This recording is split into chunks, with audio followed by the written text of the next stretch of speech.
Hi, I'm Joy Paleo. And I'm Nora St. John. And we work for Balanced Body. And together, between the two of us, we have been in the health and the fitness industry for 55 years. We started when we were 12.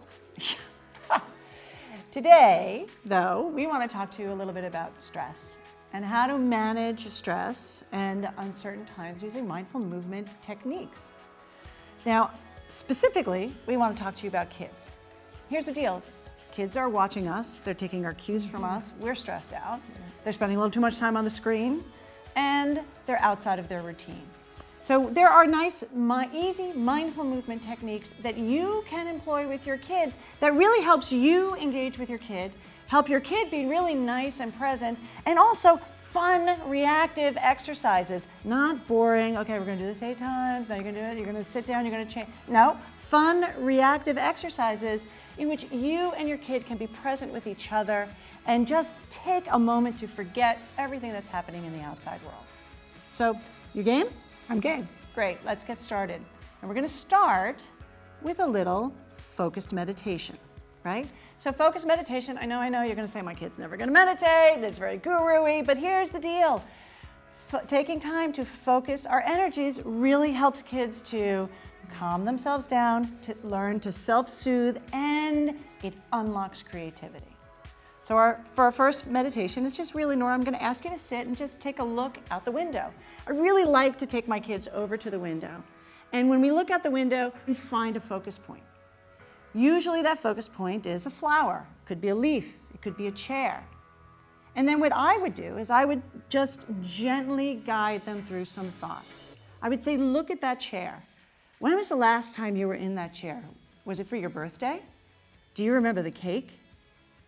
Do you remember how many candles we had on that cake? And it was your favorite cake. It was chocolate with vanilla frosting. And we would just talk through that really pleasant, lovely moment.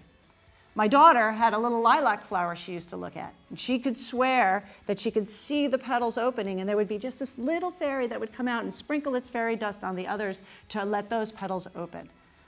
So if you sit with your child quietly, just for a minute or two, guide them through a pleasant thought. It's a really lovely way, especially to work on transitions from, say, playtime to homework time.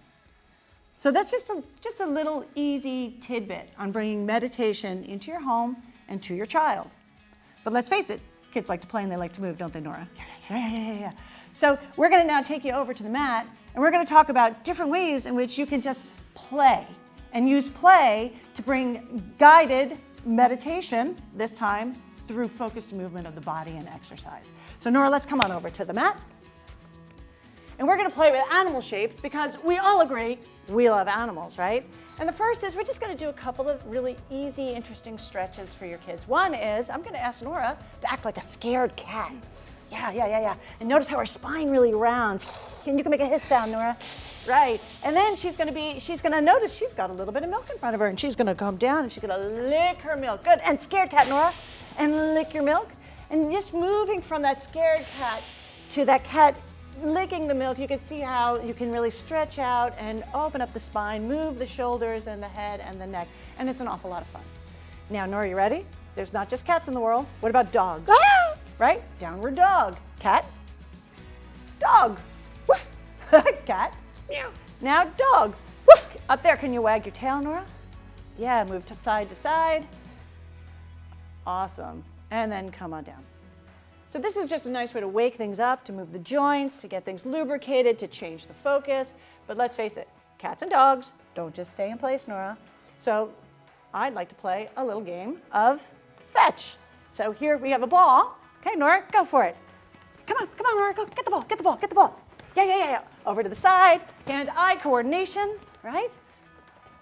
Good, now you're a cat, Nora. Ready? Pounce. Go ahead, play with the ball. Good, pounce. So you can play all sorts of games really easily with your kids. Get them really moving around the carpet. Get them moving forward. So Nora, run forward. Let's make it a race. Run back. Can you go into a downward dog? Do the same kind of run as in a downward dog. Good. Now she's doing opposite arm and leg. Right leg, left arm. Right now, could you same side to side? Good. And you get to make all sorts of funny voices depending on what your dog and your animal is doing. always you could play fetch, and you can also play tug of war. Ready, Nora? Right? So just any opportunity to get on the floor, to get on the floor with your kids and just start sharing your space, start moving around. And animals make a really great way of doing that. Another animal that I want you to think about is a swan. So here I had Nora on all fours, right? So as a fitness professional, I do have to think about making sure we cover all the basic moves. Now I'm gonna have her on her belly. And what I love about being on the belly is first, everybody loves this position because it's like watching television, right? And just sort of move and wiggle in that position. Now Nora, lift one leg and look over your shoulder at your toes. And then bring that down. Lift the other leg, look over your shoulder at your toes. Yeah, do that a couple of times. Really nice and easy. It's a little extension now for the spine, warming up the legs. Good. Now, let's pretend to be a swan. So she's going to put her palms down on the floor, right? She's going to open her chest to the world, and she's going to straighten her arms, and she's going to look out nice and proud left and right, and then she's going to come on down. Now I'm going to add a breath. Inhale.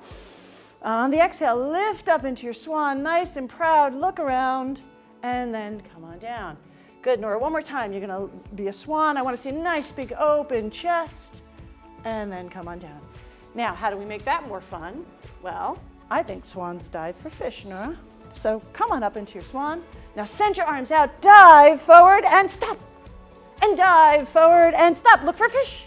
Dive forward, stop, look for fish. Last one, dive forward and stop. Good, go into child's pose. So here we go, taking just a simple exercise, a really lovely exercise that you see in Pilates and yoga and in the fitness floor, and making it fun for your kids. Okay, want to do one more? Yeah. Okay, look at that. She's even like, yeah. So let's have you sit. Okay. And you're gonna make yourself like a really tight little ball, right? Can you do that? Make yourself a really, really, really tight little ball. Good. Now, I'm gonna ask Nora to roll like a ball. So she's gonna inhale and roll back, and exhale and find balance. Notice her toes don't touch. She's gonna roll back, and she's gonna balance. And she's gonna roll back, and she's gonna balance. Great, so she rolled like a ball. Now, keeping with our animal theme, let's do a seal. So I'm gonna ask Nora to take her hands, and notice she's gonna wrap them under her leg and around her ankle. She's gonna take her feet, she's gonna put her feet together, and those are gonna be her little seal fins. So Nora, yeah, and you get to make the sound. Can you make that sound? Sounds more like a dog, but I'm working for a seal. There we go. Lower down in the register.